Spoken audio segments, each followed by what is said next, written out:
Pernyataan Rasul Yohanes dalam suratnya, Allah adalah kasih, merupakan salah satu ucapan yang paling indah dalam Alkitab, tetapi juga merupakan salah satu ucapan yang paling sering disalahpahami. Allah adalah kasih, bukanlah kebenaran yang utuh tentang Allah. Allah yang dibicarakan Yohanes adalah Allah yang menciptakan dunia, namun juga menghakiminya dengan air bah, yang memanggil Abraham dan membuatnya menjadi satu bangsa yang besar, namun juga yang menghukum umatnya di Perjanjian Lama melalui penaklukan, penawanan, dan pembuangan. Yang mengutus anaknya untuk menyelamatkan dunia, namun juga yang menghancurkan Yerusalem beberapa waktu sebelum Yohanes menulis suratnya, dan yang suatu hari nanti akan menghakimi dunia dengan kebenaran. Allah yang seperti inilah yang menurut Yohanes adalah kasih.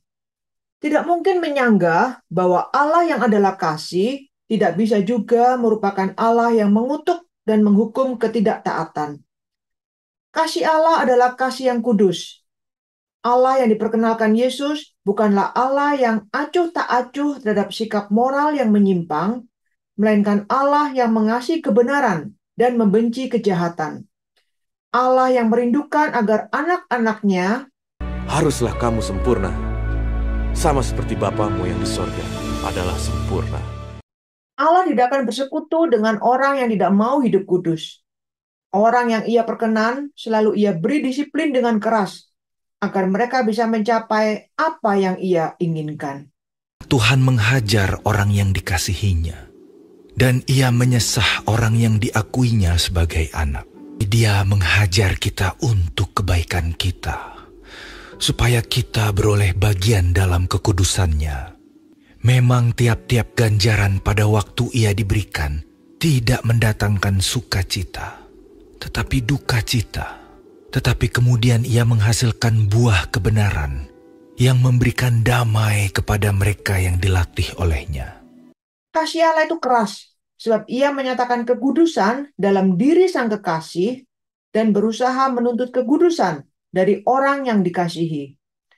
Alkitab tidak mengizinkan kita berpikir bahwa karena Allah kasih, kita bisa mengharapkan agar ia memberikan kebahagiaan kepada orang-orang yang tidak mau mengejar kekudusan atau akan melindungi orang-orang yang ia kasihi dari masalah. Dalam kenyataannya, ia akan mengizinkan hal itu jika ia tahu bahwa mereka membutuhkan masalah untuk meningkatkan kekudusan mereka. Bagi kita secara pribadi, pengetahuan ini merupakan penghiburan yang besar bagi orang Kristen. Sebagai orang percaya, pada salib Kristus kita menemukan jaminan bahwa kita sebagai individu adalah kekasih Allah. Dengan mengetahui hal ini, kita dapat mengingatkan diri kita suatu janji bahwa segala sesuatu bekerja sama untuk mendatangkan kebaikan bagi orang yang mengasihi Allah dan yang dipanggil sesuai dengan rencana Allah.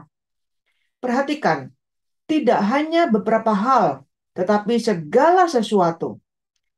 Jadi, setiap hal yang terjadi pada diri kita mengungkapkan kasih Allah kepada kita dan datang kepada kita untuk memperdalam rencana Allah bagi kita. Kasih Allah kepada kita terjadi dalam setiap momen dan dalam setiap peristiwa dalam kehidupan kita sehari-hari. Bahkan ketika kita tidak dapat melihat mengapa dan bagaimana cara Allah bekerja, kita tahu bahwa ada kasih Allah di dalamnya dan di baliknya. Oleh karena itu, kita bisa bersuka cita selalu, meskipun kehidupan kita terlihat kacau. Kita tahu bahwa kisah sejati kehidupan kita merupakan kemurahan Allah dari awal sampai akhir. Biar kebenaran ini menolong kita untuk memahami kasih Allah secara utuh, mengalami kasih-Nya, dan dapat menikmati kasih itu, bahkan meskipun ketika kasih itu diberikan dalam bentuk kesulitan hidup, yang tentunya diizinkannya untuk membawa kita kembali ke jalan yang dikehendakinya dan dalam persekutuan yang semakin dekat dengannya. Tuhan memberkati.